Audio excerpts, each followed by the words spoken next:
Hey guys, it's Christy. Welcome back to my channel. I hope you're all doing well. I'm having a day.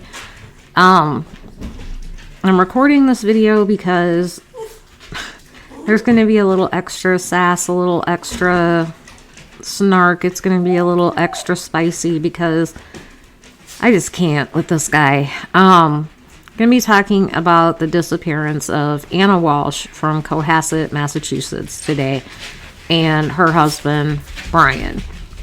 I've been following the case since it started because, as you know, my son lives in the area of Boston, and it was all the talk there, so we were talking about it, and I had planned on covering it. I was just kind of watching and waiting, and then yesterday, just kind of all hell broke loose in the case. And this guy, I just want to say, if your name happens to be Brian and you are considering committing a crime, especially murder, you might want to just take a pause and rethink it, because we have had in the last year and a half Brian Laundrie, Brian Kohberger, and now Brian Walsh, and they're all dipshits, every one of them. Just dumb as a box of rocks, as my dad would say. So this guy, he ends up getting arrested for misleading the investigation. And he goes to court yesterday, and we're going to look at it. And he walks out and he's smiling. And like literally my husband's like, this guy's a tool. And he is. So just to kind of introduce you to the case in case you aren't familiar with it, I've seen YouTubers starting to pick it up now that it's kind of getting a little weirder. From the get-go, I'm like, this isn't going to end well. This guy did something. But I was kind of just waiting, holding back, see what happens. Maybe I was wrong, but no, it's looking more and more like I was right, and probably should have started talking about it days ago. So this is Anna Walsh. She's 39 years old, white female, 5'2", 115 pounds, brown hair, brown eyes, beautiful woman. She's the mother of 3 young boys, aged 2, 4, and 6. She's originally from Serbia and now lives in Cohasset, Massachusetts, as well as Washington, D.C., which I'm going to explain. She's a real estate executive for Tishman Speyer Real Estate, and she travels to D.C. for work. So Brian, her husband, is on house arrest for something else that we will get into, and she got this job in D.C. making amazing money, really good opportunity, one of those, you can't pass it up kind of things. So because of his house arrest, he can't move there. So she commutes. He stays in Cohasset, Massachusetts with their 3 kids while she goes to Washington, D.C. to work. Now, I'm not sure how often she goes back and forth. I've heard that she was only home on weekends and holidays, things like that, but I'm not 100% sure on that. So here's the story as it kind of came out. So she was supposed to go to D.C. for work on January 3rd. She had a ticket to fly out of Boston Logan Airport to Reagan International in D.C. But allegedly, there was some sort of work emergency, something happening with one of the properties or whatever, and she was going to have to be there on New Year's Day, January 1st instead. So she allegedly changed her flight and was going on New Year's Day. They had a gathering at their house on New Year's Eve. People have come out and said that everything seemed fine. Brian cooked this really lavish meal. There was no indication that anything was wrong or anything bad was coming. So basically, just a normal night with these two. Oh, hang on. So I introduced you guys to Beans the other day, and Bandit got jealous because he wants to be on YouTube too. So this is Beans' brother, Bandit. Can you say hi, Bandit? Can you say hi? You're just trying to wake Beans up. Say hello. Say, I'm Bandit. He's got this little white tip on his tail. And he's the cutest thing. But the funniest thing about it is he is quite a bit bigger than Beans. He's tiny, but he's bigger than Beans. Is Beans awake? No, he's sleeping. He was trying to wake him up. I'll have to hold them up together so you can see. But yeah, this is Bandit. Say hello, YouTube. Say hello, YouTube. Okay, I'm sure you will get many fans just like your brother. Okay? Can I go back to work? Okay. So that's Bandit. Okay, back to our story.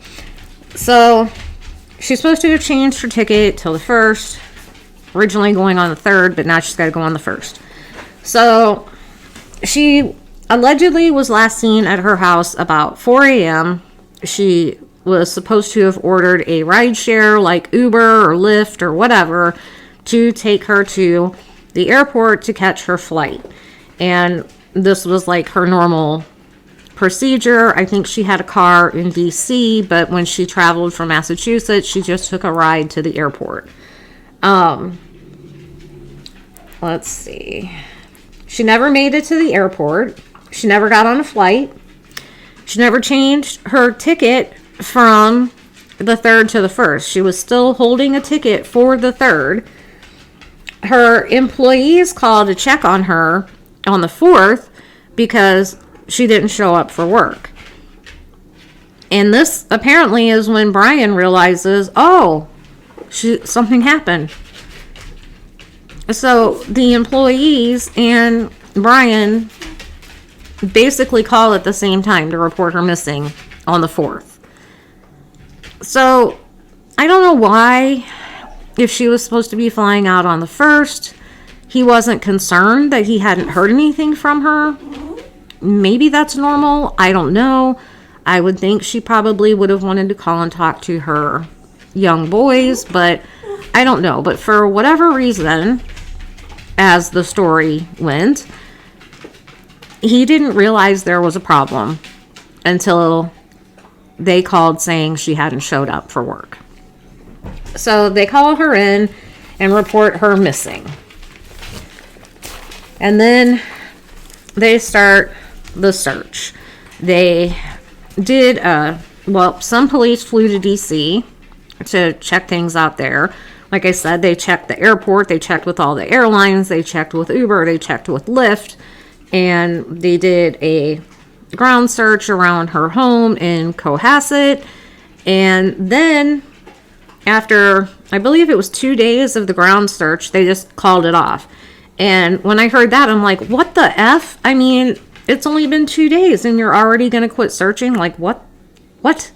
And they said that they weren't going to continue the search until more information came out. So I'm like, okay, weird.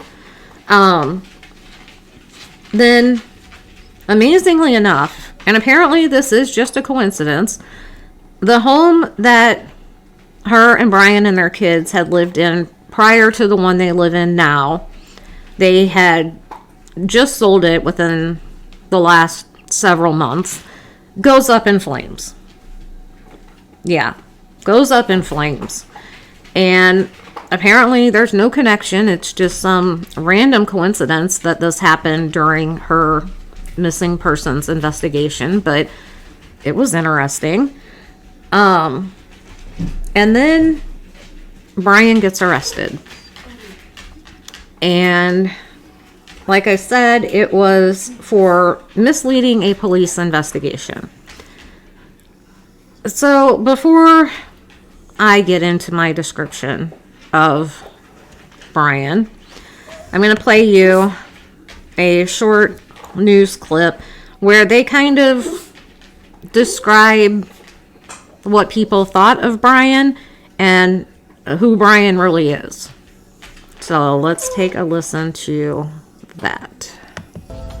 Friends and relatives have described him as a loving family man, cooking and caring for others, a graduate of a self-help program and benefactor to charity.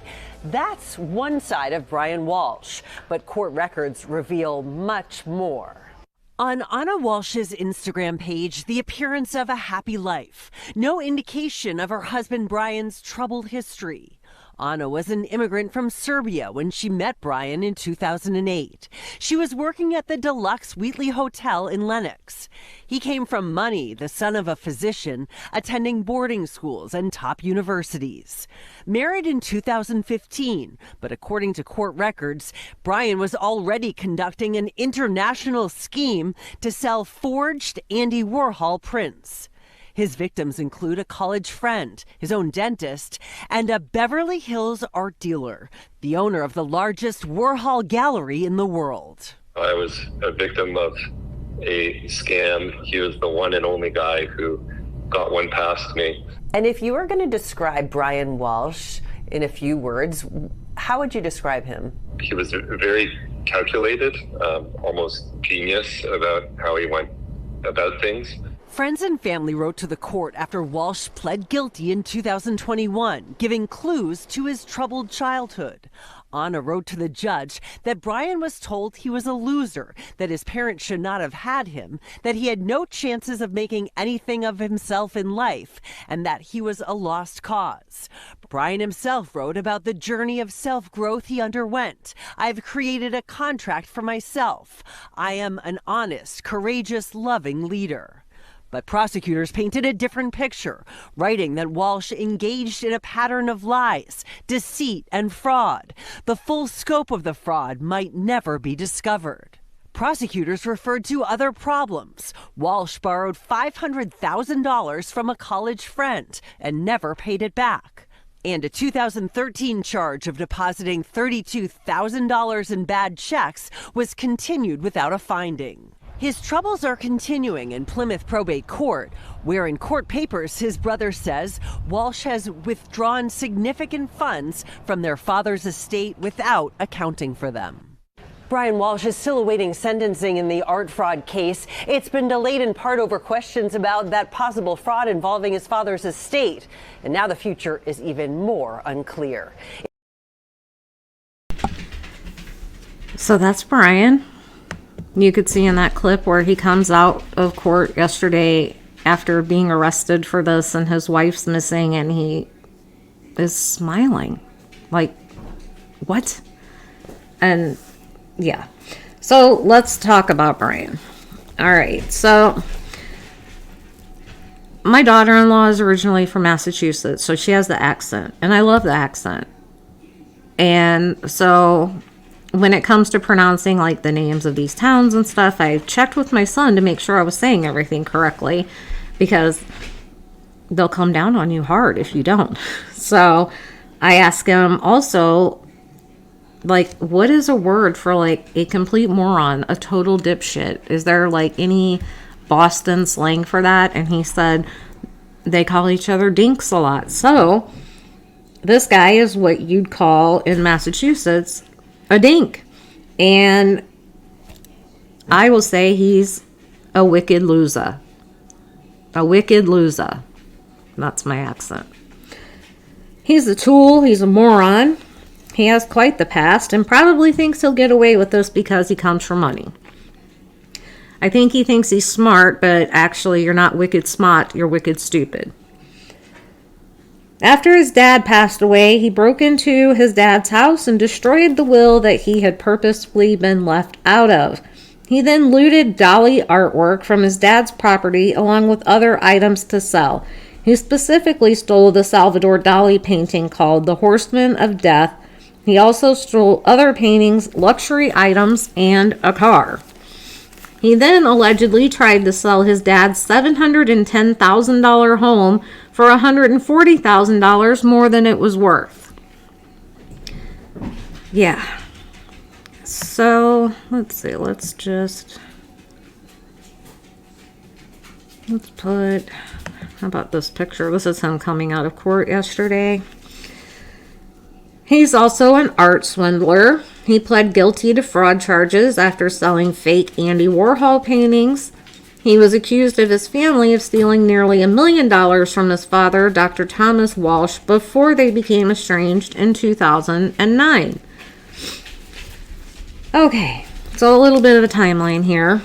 In November of 2016, he was arrested in connection with an $80,000 art fraud of Andy Warhol paintings. When he was arrested for that, he was ordered by the court to remain under house arrest until sentencing.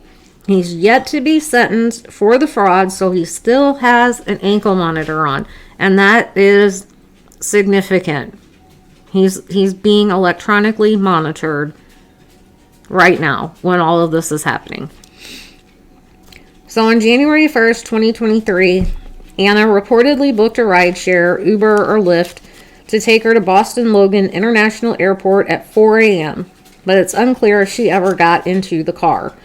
Brian claims he went to Whole Foods and CVS, but there's no surveillance or receipts to prove that he went.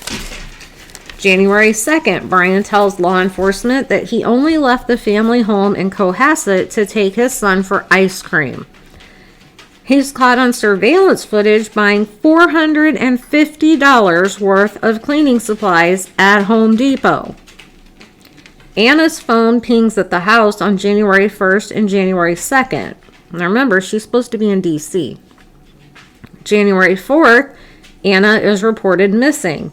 January 5th, law enforcement say that Brian is cooperating with the investigation into his missing wife.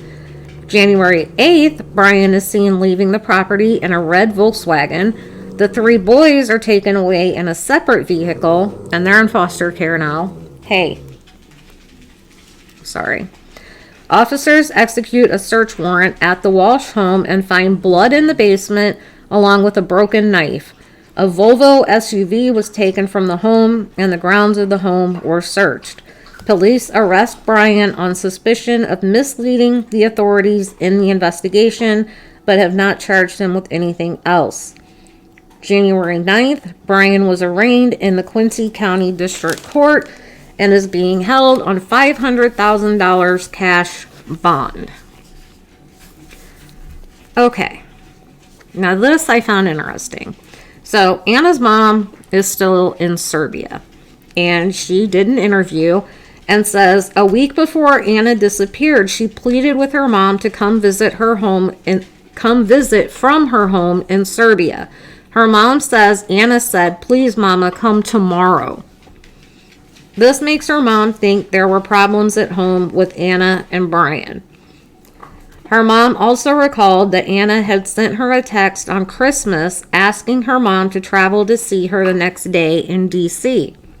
Anna's mom missed a call from Anna around midnight on New Year's Eve and another call at 1 a.m. on New Year's Day. Anna called her older sister too, but she was also asleep. Then she tried to call her maid of honor, who didn't hear the phone due to loud music. When Brian was at Home Depot, he was wearing a black surgical mask and blue surgical gloves and paid with cash. So let's just take a minute on that. For starters, we have yet another Brian with the mask and the gloves, right? He's trying, I guess, to disguise himself. If he's seen on surveillance, he's got the mask on, he's got the gloves on, and he pays with cash. Well, he was found on surveillance, but did this dipshit not think, oh, I've got an ankle monitor on, they can track where I'm going? I don't care if you're wearing like a full ski mask. That ankle monitor is going to say you were at Home Depot. But anyway, so this $450 worth of cleaning stuff that he got included mops, tape, drop cloths, tarps, buckets, all of that. And, you know, they sell like industrial strength cleaner there. I mean, just imagine what kind of stuff you could buy for $450 to clean with. But apparently, even after spending all of that money on all of those supplies, they still were able to find blood in the basement and the damn knife with blood on it. So, like I just said, investigators discovered blood and a bloody damaged knife in the basement of the couple's home. They traced Anna's cell phone to the area of the family's Cohasset home on January 1st and January 2nd, when she is supposed to be in D.C. Meanwhile, Brian's cell phone pinged in other areas, such as Brockton and Abington, despite his lack of permission to be in the areas under the terms of his home confinement. Police attribute charging Brian with misleading the investigation due to his alleged intentional, willful, and direct responses to questions about his whereabouts on the days of Sunday, January 1st and Monday, January 2nd, which they called a clear attempt to mislead and delay investigators. So, hold on.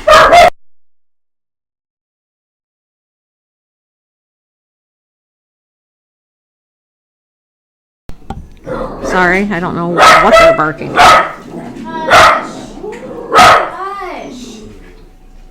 Hush. I think calling for them, maybe. So, this dink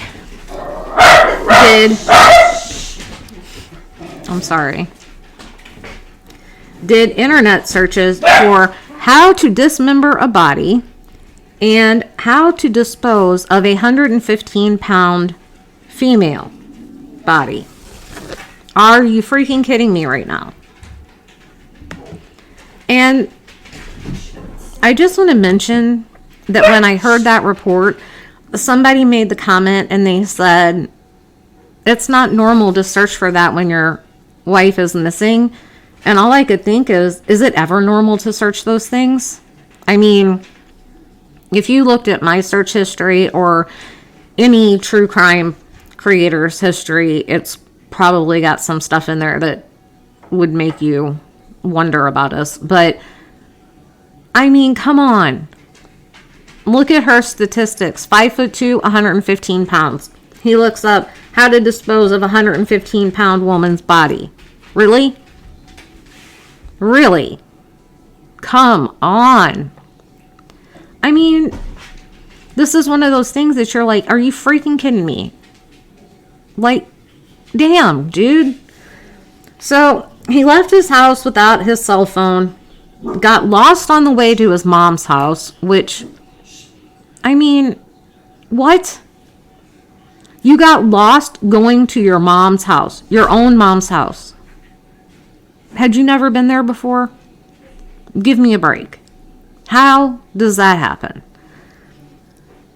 So he gets lost on the way to his mom's house, and he forgot to tell law enforcement that he went to Home Depot and bought $450 worth of cleaning supplies.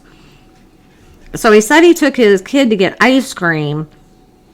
He can remember that, but somehow buying $450 worth of cleaning supplies apparently just slipped his mind. Okay. Now, as of today, the latest is that police have found a hatchet, blood, a hacksaw, trash bags, used cleaning supplies, and a rug at a trash transfer station in Peabody. That's one that I had to ask about, because to me it looks like Peabody, and Brett's like, they'll come at you if you say that. It's Peabody. So, at a trash transfer station in Peabody, Massachusetts. They've been searching the facility with canines looking for evidence, and all the stuff that they found, they have now sent out for further testing. This is a picture of them searching that facility for Anna or any evidence leading to Anna or what happened to Anna. Okay, more about the dipshit, but we're going to keep Anna's picture up here. Brian claims he left their house on the afternoon of January 1st to visit his mom, who lives an hour away in Swampscott. At the time, he didn't have his phone and didn't use a GPS. He said one of his sons must have absconded with his phone sometime during their New Year's Eve festivities. Yeah, blame it on the kid. It was obviously the kid. He says that he drove to his mom's house via the route leading by Derby Street in Hingham, Route 3 North, Route 93 through Boston, and instead of taking Route 1A, he got lost and took Route 1 and then maybe Route 114. The commute should have taken 60 to 70 minutes, but ended up taking about 90 minutes. Brian told police that he helped his mom run errands at CVS and Whole Foods before returning to the Cohasset home around 8 p.m. I wonder if he got lost trying to go back to his house. If he can't get to his mom's house without getting lost, I wonder if he can get from his mom's house to his house without getting lost. Doesn't say that. Surveillance footage doesn't place him at CVS or Whole Foods during the times he claimed to have visited. He says he found his phone under his pillow on January 2nd when he violated parole by visiting Home Depot in a town he is not permitted to travel to. Investigators say Brian deliberately wasted their time by not answering truthfully when asked about his whereabouts on the date of Anna's disappearance. Law enforcement says the fact that he was asked a specific question and he gave an untruthful answer that led investigators out of the area caused a clear delay in the search for Anna. All right. So I'm going to play the video of him yesterday in court.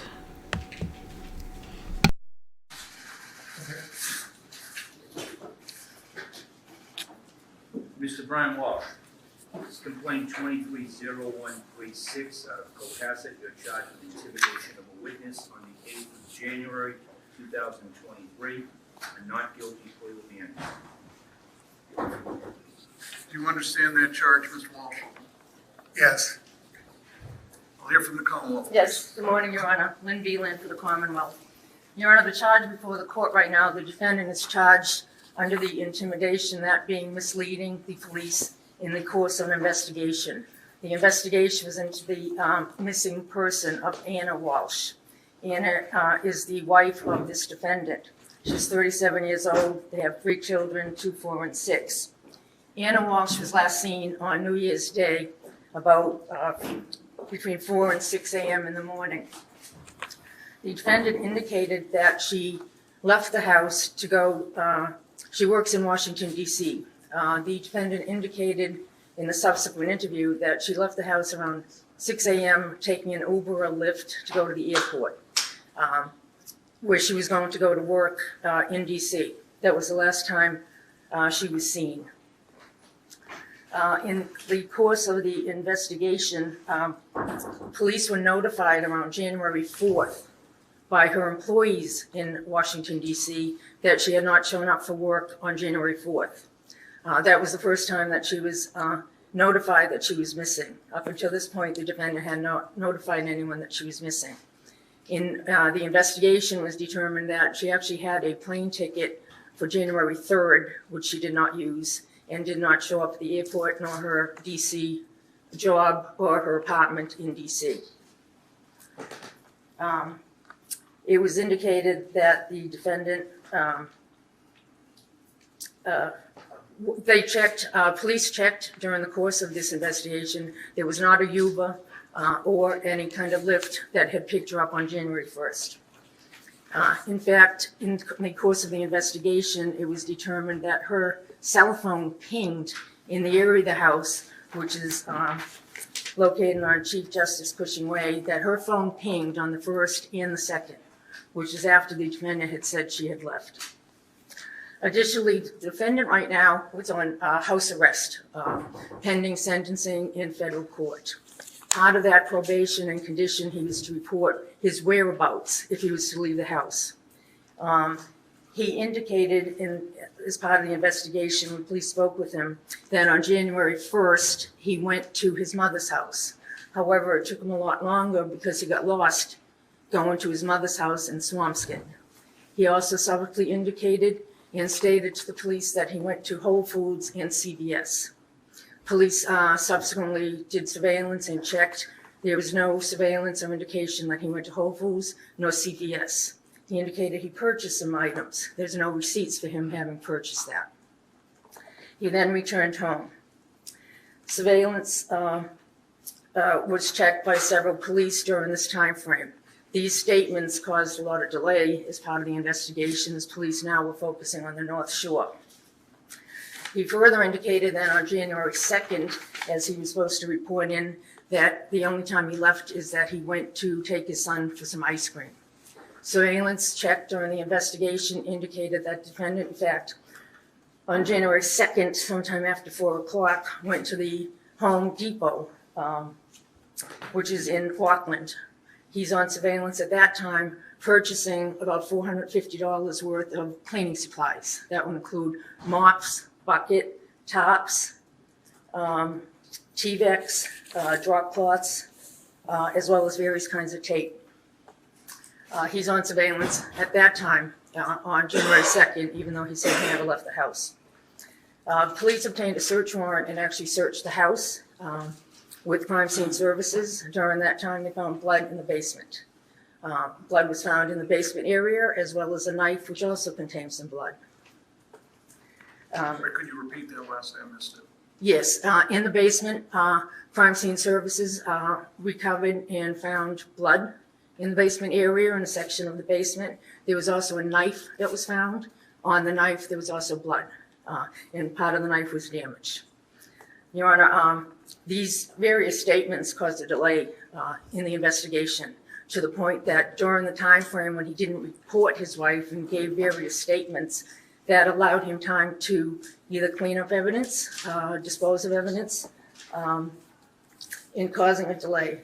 As of this time, Anna Walsh has not been found. So because of that, the Commonwealth is asking $500,000 cash bail. At this time, these are the charges. Ms. Minor.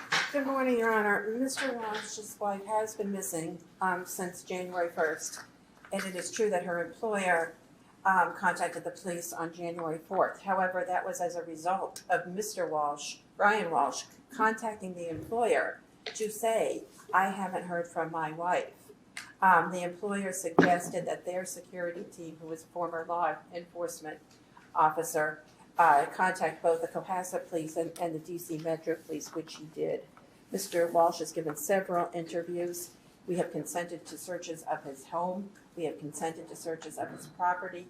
We have consented to searches of his cell phone. I negotiated with First Assistant District Attorney, to demote you, Lynn Beeland, on the terms of that to protect attorney-client. He has been incredibly cooperative. The charges are not anything relating, he's not charged with murder.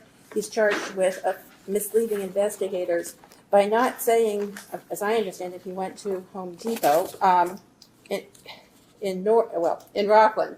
He did say he went to Press in Norwell, and as Your Honor knows, Rockland Home Depot was right next to Norwell. If in fact he was there, it was next in the town next to him. With respect to the other alleged omission, is that he was in Brockton and Abington. They don't have him stopping anywhere in those areas as far as the police report says. He he did say that he took his son out twice on the 2nd. He is on home confinement. He has a bracelet on him. A violation has been noticed of him, so if he leaves here, there's a federal detainer. He will be taken to federal court, and I would suggest that on the bail violations in federal court, the appropriate place to decide those conditions of release is in the federal court. I would ask for low bail or no bail, and to let the federal courts decide this. He's not going anywhere. He hasn't gone anywhere since January 1st. He's been in the house. That's true. He's been in the house with police almost 12 hours a day. I've been at the house with him with police for at least 8 hours a day. Well, not yesterday, but yesterday the police were at his house and he was at my home. But Friday and Saturday I was at his house for at least 8 hours with police officers present. So it's not that he's been there changing evidence or somehow impeding the investigation. The charges are he neglected to mention that he went to Abington and Brockton, and then he neglected to mention that he was at a Home Depot. I suggest on those charges, for a regular person, as everybody has to be treated, that would be a no bail situation. With respect to violation of conditions of his federal bail, that is most appropriately dealt with in the federal court. Thank you very much, Your Honor. Bail is set at $500,000 cash, $5 million surety. Can we get a 30-day date, Ms. Minor, please? What date would you like? You tell me any date. He would be, we would do this by teleconference from the House of Correction.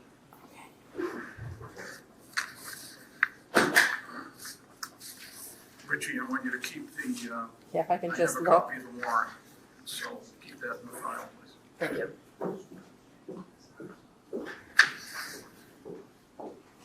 Bail is set at $500,000 cash. You have a right to appeal that bail to Superior Court. If you make this bail and get arrested or charged with any more offense while this case is pending, you could be held up to 90 days without bail. We're going to pick a conference date within 30 days. It'll be, yeah, Is Thursday, February 9th available? Thursday, February 9th is perfect. Thank you. February 9th. Video minute, please. Thank you. Okay. Thank you.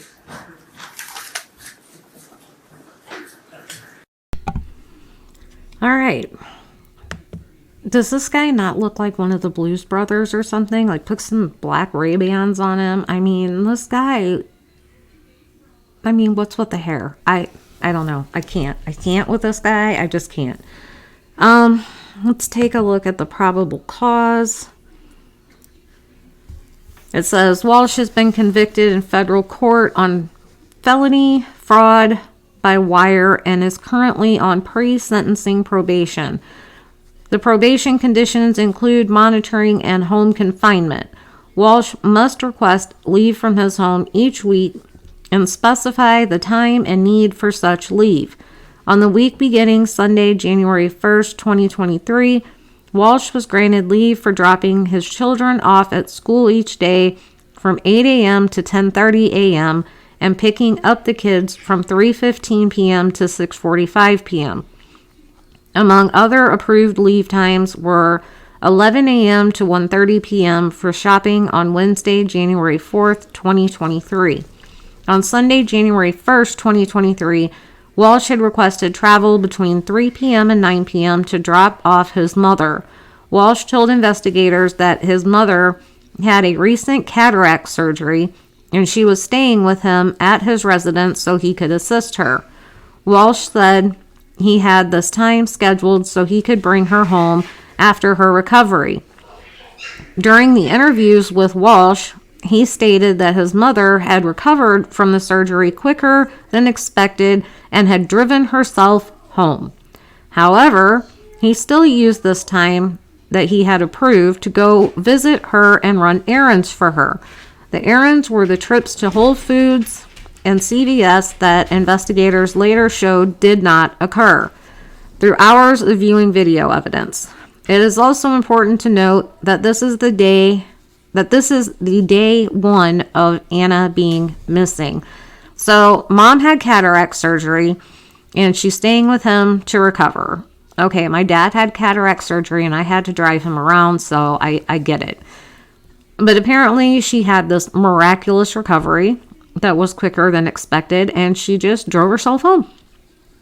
But then he decided that, well, I've already got this time approved, so I'm going to go see her and run errands for her. All right. But then remember, he didn't have his phone, he didn't have GPS, and he got lost. So I guess maybe if mom had been with him after her surgery like it was supposed to be, maybe he wouldn't have gotten lost. I don't know. Continuing, Walsh's statements to investigators about his whereabouts on Monday, January 2nd, 2023, were consistent in that he took his older child for ice cream or a smoothie at Press Juice Bar in Norwell. This was during the morning hours he is allotted for school drop-off between 8 a.m. and 10:30 a.m. Where were the other two kids? Who was with the kids? There was no school on Monday, January 2nd, 2023, due to the holiday. Investigators later discovered video evidence of Walsh at the Home Depot in Rockland wearing a black surgical mask, blue surgical gloves, and making a cash purchase. This trip was made in violation of his probation conditions during the time he is allotted to pick up his kids from school. Again, how do you forget that? The data from Walsh's cell phone data extraction given on consent also showed that the device traveled to the areas of Brockton and Abington during the week beginning January 1st, 2023. The itinerary for Walsh's leave from home does not include such towns for approved travel. This is not a complete list of Walsh's approved leave from home and possible probation violations. The intentional, willful, and direct responses to questions about his whereabouts on the day of Sunday, January 1st, 2023, and Monday, January 2nd, 2023, were a clear attempt to mislead and delay investigators. Investigators explained to Walsh that he would naturally be suspected of harming his wife due to her disappearance, and they would need to account for his whereabouts. The fact that he was asked a specific question and gave an untruthful answer that led investigators out of the area caused a clear delay in the search for the missing person, Anna Walsh. Walsh intentionally gave the untruthful statements, knowing investigators would need to travel and corroborate such statements. In any criminal investigation or investigation into a missing person, physical evidence and video evidence has the risk of being lost. I know from training and experience that physical evidence, specifically evidence that is outside in the elements, may deteriorate over time. I also know that video evidence varies in retention time. Video files may be overwritten as frequently as every 24 hours, and every second is valuable when searching for such evidence before it is lost. So he's got them running here, there, and everywhere, all over Mass, when he should have been telling them the truth so they could find his wife, Anna. What a complete dink. So let's talk a little more about him. When I first heard the story, I was talking to my son. I was like, okay, maybe, she said she had to go, but she just wanted some time by herself. They'll find her like she's staying in Boston, or she went to DC and just didn't check in with work, or, something. Trying to be hopeful, like I always am. Then I started hearing about his sketchy past, and I'm like, maybe she was just like, I'm done with your ish, and I can't take it anymore. Like, I just want to take the kids and move to DC and just move on without you. And then I knew it was bad. Then I knew with his background, shit wasn't looking good. Then they had been looking for her. I think they're looking around Swampscott now. I don't know if they found anything, but I don't know, y'all. It doesn't sound good, especially with the stuff that they found at the trash site, the stuff that he bought. It's not sounding good. And, I mean, damn, why? Like, was it for insurance money? Was it because she's like his sugar mama because he's not working? I mean, I don't know. It feels like it's probably going to come down to being money motivated because he's stealing from, his dad before he died, and then he's pilfering his estate that he has no right to after his dad dies, so this guy obviously is money hungry. And I fully believe that something bad has happened to Anna, and it was probably that dipshit that did it. And he has all these days, right, to cover it up, and all these $450 worth of supplies, and still leaves evidence behind.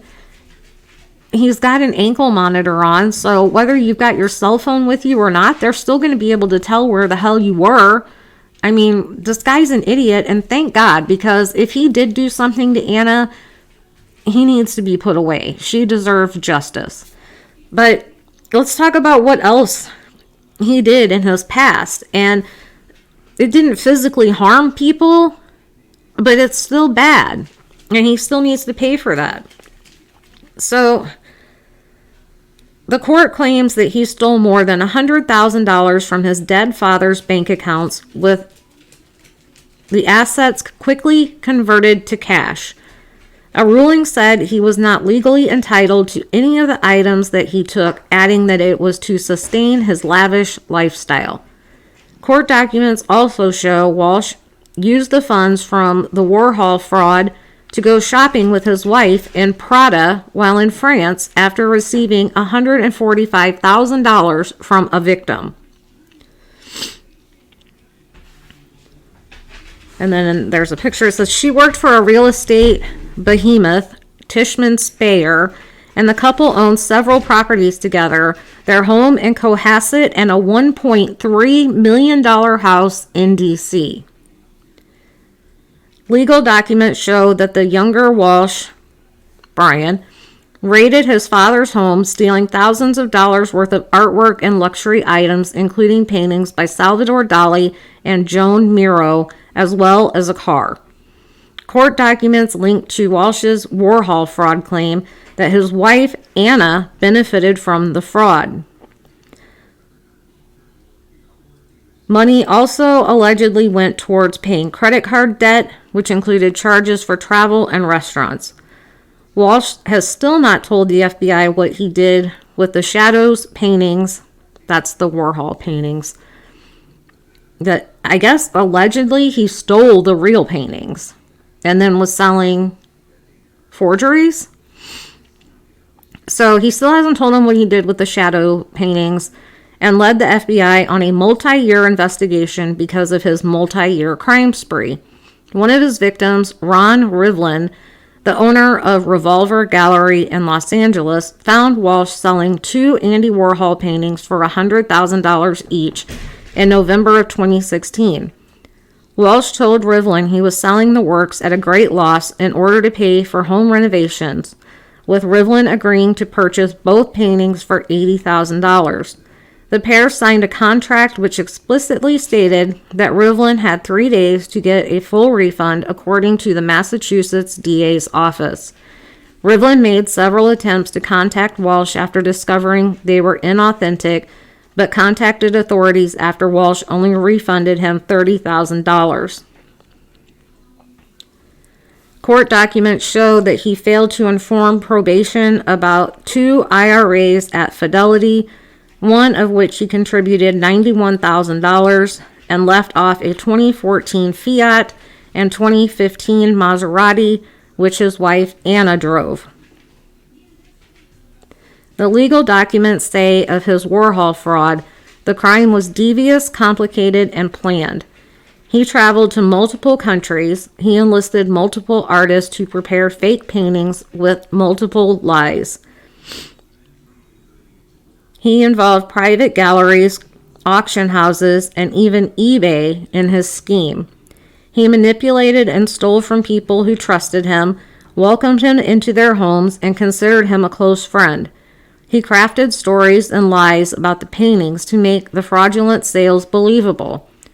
Walsh proved so successful, in fact, that the FBI has not yet recovered the artwork despite an investigation of several years and the defendant's guilty pleas. Anna was reported missing to police on January 4th by her employer in D.C.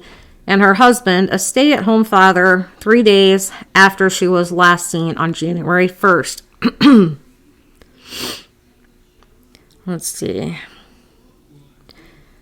It says they also own another property in Massachusetts worth $1.4 million, which they sold last year before she went missing. Oh, that's the one that says it went up in flames days after she vanished.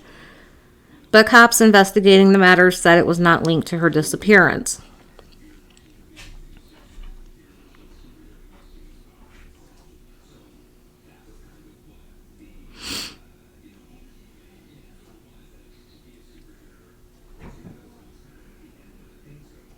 Okay.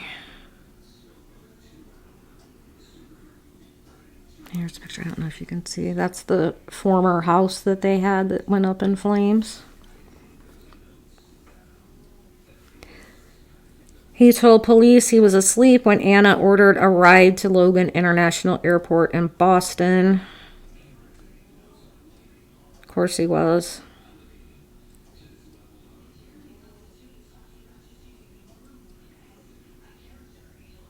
All right. So that's about it up till now. Let me check Twitter real quick and make sure there's nothing that's come out since I've been recording.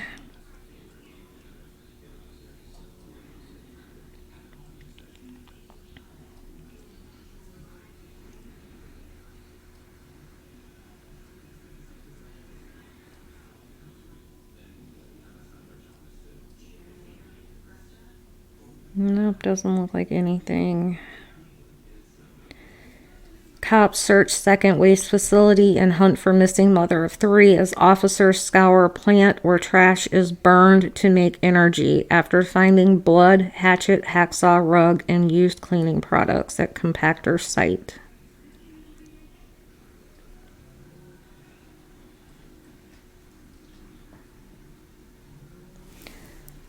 Let's see. So they're looking at all these different trash places. I'm sure that they're following the routes that he took to different places that he wasn't supposed to be and to his mom's. I don't know that I would necessarily follow the route that he says he took that he was lost, but maybe take the actual route to her house, because maybe the reason it took so long to get there wasn't that he was lost. It was because he was stopping and dumping evidence. I don't know. But like I said, I just wanted to bring you the story of Anna. Like I said, I've been following it, and then all this crap happened with, as I called him, bumbling Brian yesterday. Big belly Brian. Yeah, so if you're in the area and you have any information, they're asking that you call the number on this poster, the Cohasset Police Department, Detective Schmidt, 781-383-1055, extension 6108. And those poor babies, 2, 4, and 6 years old. I can't imagine what they are going to be facing, because I'm afraid it's not going to be good. All signs are pointing to bad. And this guy, there's red flags everywhere with this guy. I mean, bright, like neon, waving in the wind, red flags. So let's just keep her family in our prayers, hope for an answer soon, and that this guy will finally be locked up for this and his other crimes and not be able to commit any kind of fraud or worse against anybody else in the future. This is not somebody that needs to be out and about. I'm glad they're holding him, his lawyer trying to get bail for him, or no bail for him. Come on. But yeah, like I said, that's basically all I have for you today.